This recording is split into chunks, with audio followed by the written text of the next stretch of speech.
Soy Amanda Basgón y esto es Leyendas Ocultas Mexicanas. La cápsula donde te contamos lo que los demás no se atreven. Te recordamos el darle clic a la campanita y síguenos. Es presentada en exclusivo para el canal No Todos Pueden Ser Alfa, el Templo Mayor de Tenochtitlán. Hoy, un corazón arqueológico enterrado entre la Catedral Metropolitana y el Zócalo Capitalino en las calles de Moneda y Seminario.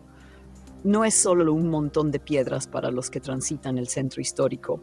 Es el sitio donde los mexicas construyeron, superponiendo etapas y altares, el centro del universo, el punto de encuentro entre cielo y tierra, entre dioses y hombres. Para entender la leyenda de los guardianes mexicas hay que caminar por la historia, hablar con los cronistas, leer las pruebas arqueológicas y escuchar las voces modernas que desde trabajadores hasta arqueólogos repiten versiones que atraviesan siglos. Tras la caída de Tenochtitlán en 1521, los españoles demolieron altares y erigieron otros edificios encima.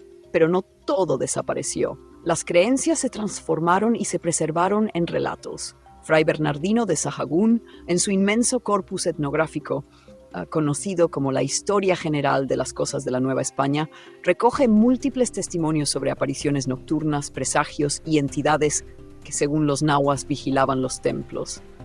Otros cronistas, como Fray Diego Durán y Motolinía, también registraron apariciones y dueños de montes y templos. Es decir, desde los primeros años de la colonia, circulaban relatos sobre presencias que no se habían ido. Un ejemplo que sostiene la idea de lugares con memoria es un episodio del siglo Piste, 1454, durante el mandato del Tlatoani Moctezuma Ilhui Camina. Se documenta un periodo de grave sequía que obligó a depositar ofrendas monumentales en el Templo Mayor para pedir la lluvia. En las excavaciones modernas, la llamada Cámara 3 y la ofrenda 48 se han relacionado con esas crisis.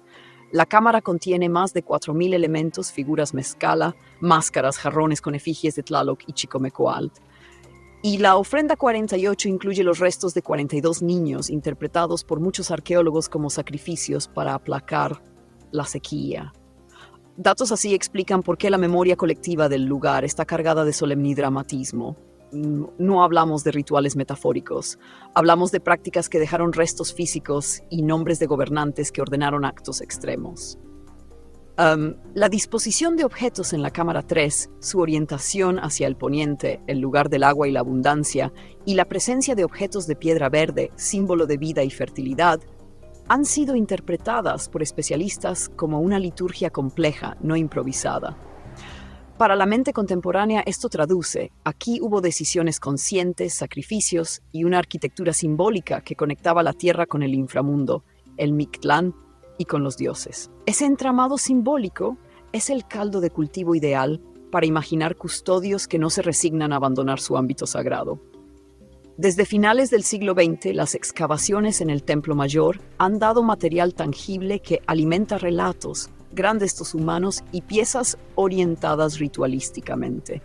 En la memoria pública está también el hallazgo de la Coyolxauhqui, la gran piedra con la deidad desmembrada, y las sucesivas campañas del INAH que sacaron a la luz capas superpuestas del templo. Estos descubrimientos no son solo artefactos, son pruebas físicas que hacen real lo que antes solo era mito. Para muchos, eso basta para creer que algo permanece allí. A partir de la apertura del Museo del Templo Mayor y las instalaciones de vigilancia, comenzaron a circular testimonios de guardias nocturnos, figuras que se materializan entre plataformas, sombras con penachos, siluetas que observan desde la penumbra. Uno de los relatos más repetidos y que circula en versiones desde los años 80 es el de un velador que aseguró ver a altas horas 2 figuras armadas junto a la representación de Coyolxauhqui.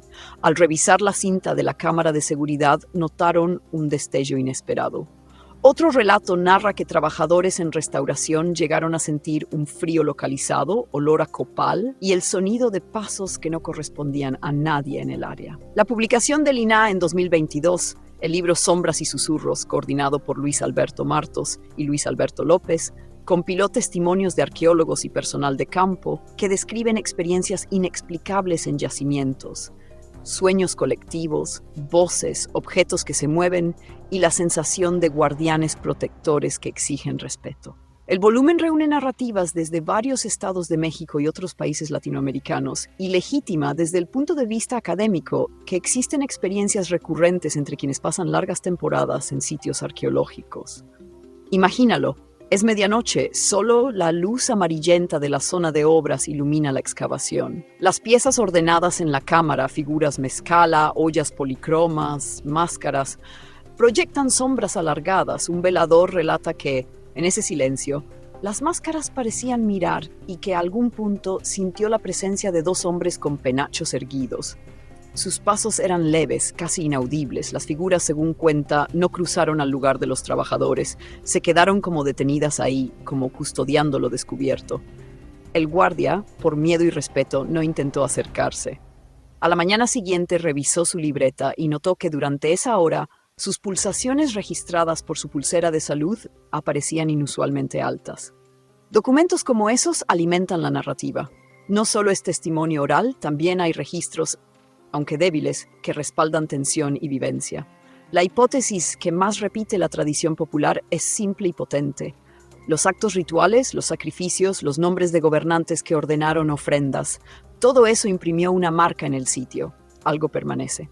Los guardianes serían entonces una continuidad de la custodia ritual. Guerreros que, en vida, defendieron el templo y que, tras la muerte, siguen cumpliendo la tarea. Para quienes creen, esto explica por qué las apariciones no atacan, más bien vigilan, corrigen y exigen respeto. Ahora bien, con la historia extendida sobre la mesa, fechas, gobernantes, cámaras y testimonios, toca lo que pedimos, una disección sin piedad. Vamos a desmontar punto por punto lo que se presenta como prueba de guardianes.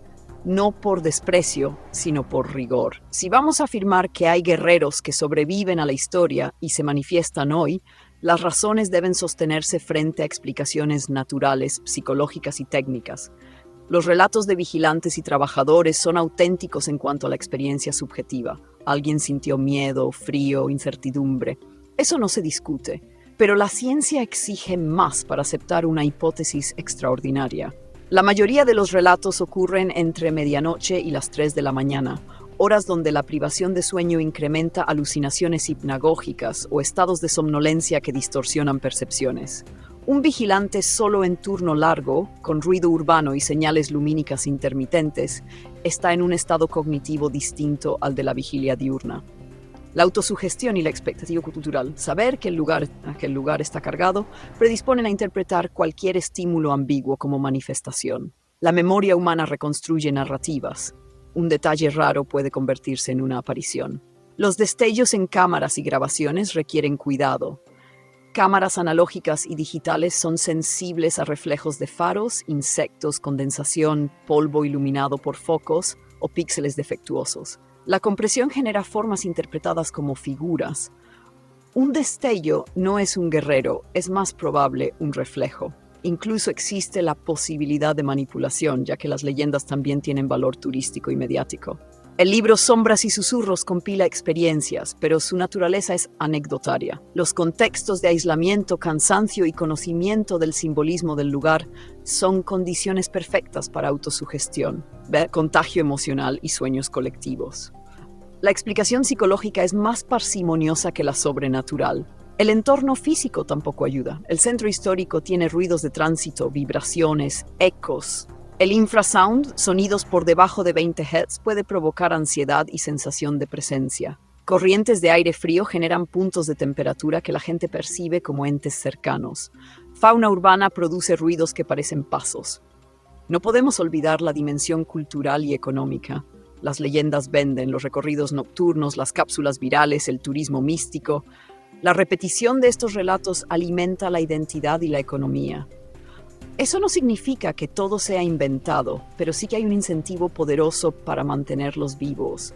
Las ofrendas y los sacrificios son hechos históricos, arqueológicamente probados, pero de ahí a afirmar que dejan guardianes materiales, hay un salto que carece de prueba verificable. La arqueología trabaja con restos tangibles, no con entidades. Hablar de energías de sacrificio es más poético que científico.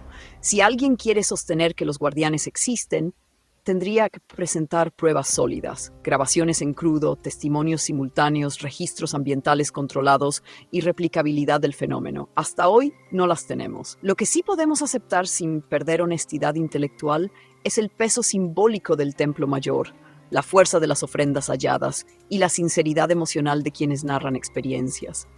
Lo que no tenemos es evidencia empírica que confirme la hipótesis sobrenatural. Ser escéptico no es negar la importancia de la leyenda, es exigir rigor. Mientras no existan pruebas extraordinarias, los guardianes mexicas viven en la memoria colectiva, en el imaginario cultural y en las generaciones que buscan conectar el presente con un pasado cargado de sacrificio y misterio. Esa quizás es la verdadera función de la leyenda, recordarnos que las piedras del Templo Mayor no son mudas, que hablan en susurros de lo que fuimos y de lo que tememos aún ser. Soy Amanda Basgón, y esto fue Leyendas Ocultas Mexicanas, la cápsula donde te contamos lo que los demás no se atreven. Te recordamos el darle clic a la campanita y síguenos, y mándanos qué leyenda te gustaría que exploremos en nuestra próxima cápsula. Nos escuchamos en la próxima.